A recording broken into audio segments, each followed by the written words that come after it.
Hello everyone, welcome to my YouTube channel Edico classes. My name is Manish और आप देख रहे हैं एडिको क्लासेस को। सबसे पहले आप सभी को बहुत बहुत थैंक यू मेरे चैनल के साथ जुड़ने के लिए। अगर आप इस वीडियो को पहली बार देख रहे हैं तो मेरे चैनल को सब्सक्राइब कर लीजिए और बेल आइकन को प्रेस कर दीजिए ताकि हमारा हर वीडियो का नोटिफिकेशन आपको सबसे पहले मिले दोस्तों, और आपकी प्रिपरेशन और भी अच्छी डायरेक्शन में मूव हो। दोस्तों, आज हम बात करेंगे नॉलेज एंड करिकुलम का एक टॉपिक जिसका नाम है abstract knowledge and concrete knowledge. दोस्तों, इस पर एग्जाम्स में हमेशा पूछी जाती है कि एब्स्ट्रैक्ट नॉलेज क्या होती है और कॉन्क्रीट नॉलेज क्या होती है। दोस्तों, बहुत सारे दोस्तों का कंफ्यूजन होता है कि कैसे इसको हम लिखे एग्जाम्स में ताकि हमारा ज्यादा से ज्यादा मार्क्स इसमें एक्वायर्ड किया जा सके। दोस्तों, ये बहुत ही आसान टॉपिक है और इसको हम समझते हैं।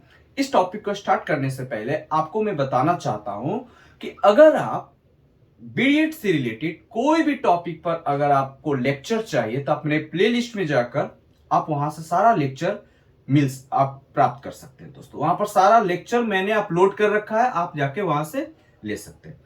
दोस्तों, एब्स्ट्रैक्ट नॉलेज और कंक्रीट नॉलेज क्या होता है इसको डिस्कस करते हैं आज के सेशन में। बने रहे मेरे साथ और अंत तक इस वीडियो को देखें ताकि पूरी कंसेप्ट आपको समझ में आए। दोस्तों, यहां पर हम बात करेंगे सबसे पहले एब्स्ट्रैक्ट नॉलेज और कंक्रीट नॉलेज। आप लोग बचपन से पढ़ते आ रहे हैं कि नाउन किसे कहते हैं। जनरली हमें नाउन कितने प्रकार के पढ़ाए गए हैं? 5 प्रकार के पढ़ाए जाते हैं, और ये 5 प्रकार के नाउन को मैं अब बताऊंगा कि नाउन को 2 कैटेगरी में डिवाइड कर देंगे, एब्स्ट्रैक्ट और कंक्रीट। दोस्तों, कंक्रीट का मतलब होता है जो हमारे सामने होते हैं, विजुअल होता है, फैक्ट होता है, जिसको हम टच करते हैं, जिसे छू, जैसे मेरे हाथ में ये क्या है, मार्कर है। अब इसको हम टच कर रहे हैं। अब टच करके किसी बच्चों को इसके बारे में हम बताएंगे, छू कर इसके बारे में वो बच्चा फील कर सकता है, that is called abstract knowledge. तो नाउन में भी तो वही है, 4 जो नाउन होती है वो आपको कंक्रीट नॉलेज, सॉरी मैंने एब्स्ट्रैक्ट बोल दिया, कंक्रीट हो जाएगा। 4 जो नाउन है वो कंक्रीट नॉलेज में हो जाएगा। नाउन की अगर हम बात करें तो 4 जो नाउन है कंक्रीट हो जाएगा और एक तो एब्स्ट्रैक्ट नाउन है ही। तो कंक्रीट नाउन क्या क्या है, चलो नाउन ही स्टार्ट कर देते हैं पहले। तो proper noun, common noun, collective noun और मटेरियल नाउन, इन 4 नाउन को हम छूते हैं। इन 4 नाउन को हम मेरे सामने होता है और उसको छू कर टच करके हम क्या करते हैं, उसको जायजा लेते हैं क्या है क्या नहीं है। सिमिलरली हम बीएड में एब्स्ट्रैक्ट नॉलेज और कंक्रीट नॉलेज सेम है दोस्तों, कि एब्स्ट्रैक्ट कंक्रीट नॉलेज जिसको छू कर इसके बारे में जो हमारे सामने है और उसके बारे में विजुलाइज कर रहे हैं, ऑब्जर्व कर रहे हैं नॉलेज को, उस प्रकार के नॉलेज को हम कंक्रीट नॉलेज कहते हैं। एब्स्ट्रैक्ट नॉलेज बियॉन्ड डेप्थ, जिसमें परसेप्शन, प्रिडिक्शंस बहुत ज्यादा होती है दोस्तों, है ना। इसमें हम कह सकते हैं कि रिजेक्ट भी नहीं कर सकते हैं और उसको एक्सेप्ट भी नहीं कर सकते। कह सकते हैं कि आपका भी बात सही हो सकता है, मेरा भी बात सही हो सकता है, किसी और का भी बात सही हो सकता है। मान लेते हैं किसी को गॉड में बिलीफ है दोस्तों, ईश्वर में, है ना। तो सबका अपना अपना अवधारणा होता है, कोई मानता है कोई नहीं मानता है। बिलीफ और बिलीव, बिलीव अगर है दोस्तों तो बिलीव मतलब कॉन्क्रीट नॉलेज, बिलीफ का मतलब एब्स्ट्रैक्ट नॉलेज। इस तरीके से समझते हैं। तो ये सिंपल तो आपका इंट्रोडक्शन था। अब हम जानते हैं इसको पॉइंट बाय पॉइंट, जो आपको मैंने ब्लैक बोर्ड पर लिखकर बता रखा है, तो सबको समझाते हैं, ठीक है ना। तो सबसे पहले हम कंक्रीट नॉलेज में हमने आपको बताया कि कंक्रीट यानी छूकर चीजों को मालूम करते हैं दोस्तों, है ना। तो सबसे पहले हम जानेंगे कंक्रीट नॉलेज जो होता है, इसको प्रैक्टिकल नॉलेज के बेस पर, यानी it is the based on practical knowledge. तो प्रैक्टिकल नॉलेज क्या होगा, जिसको आप अपने हाथों के द्वारा, जिसको आप अपने माइंड के द्वारा क्या कर रहे हो, आप प्रैक्टिकल कर रहे हो, that is called practical knowledge. तो कंक्रीट नॉलेज जो होता है दोस्तों प्रैक्टिकल नॉलेज पर बेस्ड होता है ना। और सब जो गेन किया जाता है इंडिविजुअल, मान लेते हैं कि हम प्रैक्टिकली कुछ भी वर्क कर रहे हैं और वो अपने अनुसार हम क्या कर सकते हैं, नॉलेज को गेन कर सकते हैं। तो ये वैरी करेगा इंडिविजुअली, ठीक है ना, इंडिविजुअली वैरी करेगा। दूसरी, ओन्स एक्सपीरियंस एंड ऑब्जर्वेशन। यहां तक बातें समझ में आ रही है। दूसरी बात, जो सेंसरी ऑर्गन होता है, सेंस ऑर्गन हम बचपन से पढ़ते आ रहे हैं, कितने पढ़ाए गए हैं बताइए आप? 5। 5 जो सेंस ऑर्गन्स होते हैं, तो वो सेंस ऑर्गन को गेटवे ऑफ नॉलेज कहा गया दोस्तों। गेटवे ऑफ नॉलेज इसलिए कहा गया कि कोई एक बच्चा इसी 5 सेंस से टच करके चीजों को, नॉलेज को क्या कर सकता है, गेन कर सकता है। तो सेंसरी ऑर्गन से कोई बच्चा जब परसीव करता है कोई नॉलेज को, जैसे कि सीइंग हो सकता है, स्मेलिंग, हियरिंग, टचिंग, है ना, फीलिंग, तो these all are sensory organs. Okay, तो अब हम बात करते हैं कि कंक्रीट नॉलेज कितने होते हैं। तो दो प्रकार से दो काइंड्स में हम कंक्रीट नॉलेज को हम डिस्कस कर सकते हैं, डिवाइड कर सकते हैं। पहला जो होगा दोस्तों कंक्रीट नॉलेज में आपका, ये आपका वर्ल्डली कंक्रीट नॉलेज जिसको सब्जेक्टिव कहेंगे, और दूसरा नो वर्ल्डली कंक्रीट नॉलेज जिसको हम ऑब्जेक्टिव कहेंगे। दोस्तों ये सब्जेक्टिव ऑब्जेक्टिव क्या है, यहां पर वर्ल्डली कंक्रीट नॉलेज और नॉन वर्ल्डली कंक्रीट नॉलेज क्या है, इसको समझा देते हैं। तो पहले हम वर्ल्डली कंक्रीट नॉलेज को समझते हैं कि ये जो नॉलेज होता है, it is a direct knowledge based on perception of sensory organ.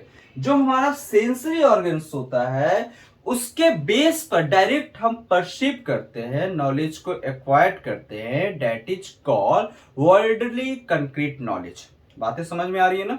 दूसरी हम बात करेंगे नॉन वर्ल्डली कंक्रीट नॉलेज, जैसे कि कुछ ऐसे सब्जेक्ट्स होते हैं जिसको हम मान लेते हैं कि देख रहे हैं। अब ये पेन मैं दिखा रहा हूं आपको, तो ये तो ठीक है, आपके सामने है, अब ये दिख रहा है, तो इसके बारे में तो नॉलेज है ही, that is called worldly concrete knowledge.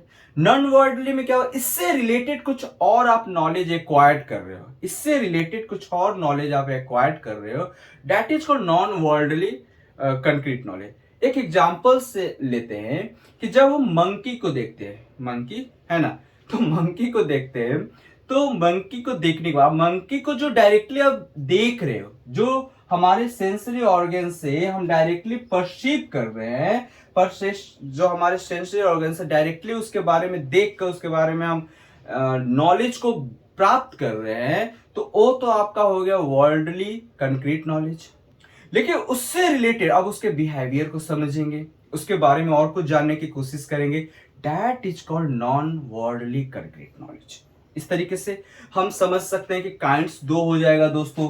उसके बाद हम बात करेंगे कि इट इज, इसमें जो प्रोबेबिलिटी जो होती है ना, प्रोबेबिलिटी, संभावना बहुत ही कम होता है, संभावना जैसे ज्ञान नहीं होती है, ट्रूथ बेस पर होती है, रियलिटी ज्यादा होती है कंक्रीट नॉलेज में, क्योंकि आपके सामने है। आप बच्चों को एज अ क्लासरूम में आप जब बताओगे, आप टीचर्स हो, तो टीचर्स क्या बताएगा, कोई भी आप मान लेते हैं कोई साइंस का ही सब्जेक्ट ले लो, उसमें आप प्रैक्टिकल करवा रहे हो ना, तो आप कोई भी एक्सपेरिमेंट करवा रहे हो, तो एक्सपेरिमेंट में आप क्या करोगे, उनको सारा कुछ प्रोवाइड करोगे, और जब प्रोवाइड करोगे तो सारा कॉन्क्रीट हो जाएगा, क्योंकि बच्चा वो देख रहा है, समझ रहा है और उसको प्रोसेस कर रहा है, तो that is called concrete knowledge. तो कंक्रीट नॉलेज में रियलिटी होती है और जो प्रोबेबिलिटी की बहुत ही कम चांस हो जाती है, लेस होती है।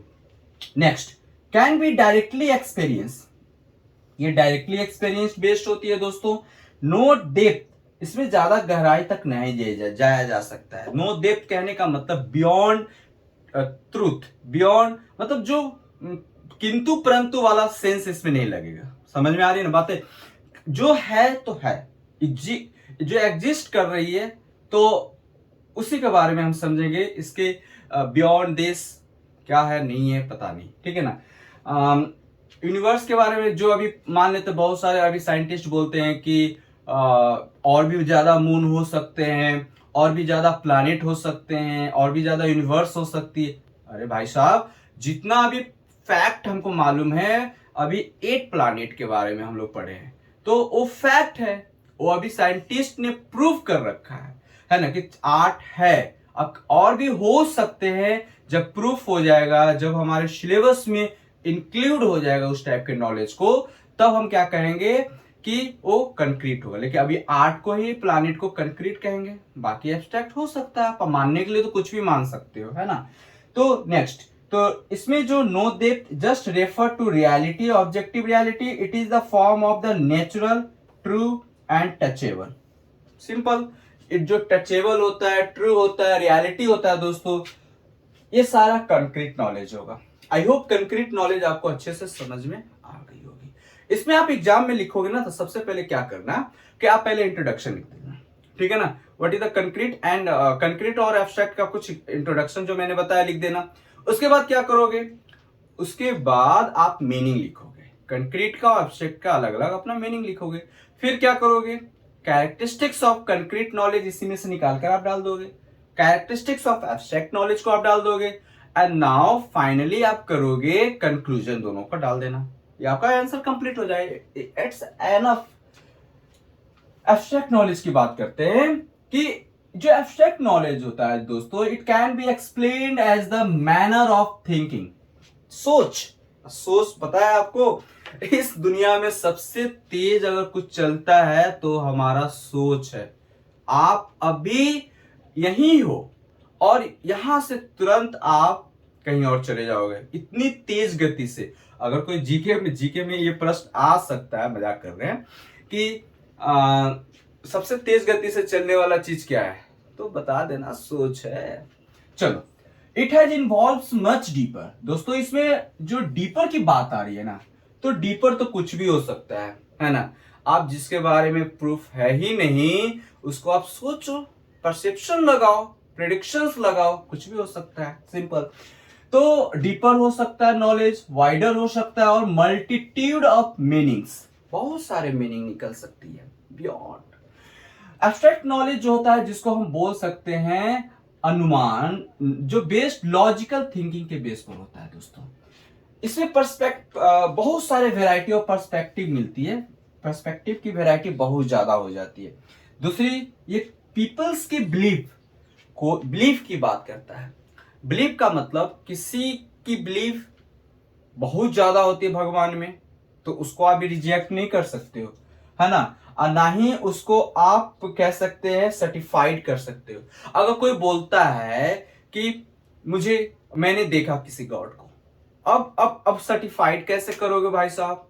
हाँ, अब उसे रिजेक्ट भी नहीं कर सकते, ना आपने देखा ना उसने देखा, बस उसने बोल दिया कि मैंने देखा है, तो ठीक है, आपकी बिलीफ है, विश्वास है, आप मानो, तो वो एब्स्ट्रैक्ट नॉलेज, इस टाइप का नॉलेज हो सकता है एब्स्ट्रैक्ट नॉलेज। और बहुत सारे ऐसे नॉलेज हैं जो एब्स्ट्रैक्ट थिंकिंग के बेस पर है दोस्तों, सबका बिलीफ है, विश्वास है। एक एग्जांपल ले लो, जैसे कि आप सीड, जैसे कि जर्मिनेशन कैसे होता है, एक सीड जब आपके पास सीड हाथ में होती है, तो सीड को जब आप हाथ में लेते हो, तो वो तो आपको मालूम है कि ये सीड किस चीज की है, तो that is called concrete knowledge. लेकिन जब उसको आप स्प्राउट कर देते हो, या फिर कह सकते हो जमीन में डाल देते हो, अब उसके अंदर जो प्रोसेस हो रहा है, आपको क्या पता कैसे वो जर्मिनेट हो रही है? आपको नहीं ना मालूम है। तो उस प्रकार का जो प्रोसेसिंग चला सीड के जर्मिनेशन टाइम में, तो वो आपको जब मालूम नहीं है, तो that is called abstract knowledge. जैसे एक बच्चा जन्म लेता है, आज तक साइंस ने ये मालूम नहीं कर पाया कि एक प्राण जो होता है हमारा मरने के बाद या जन्म के पहले कैसे आता है और जाता है ना।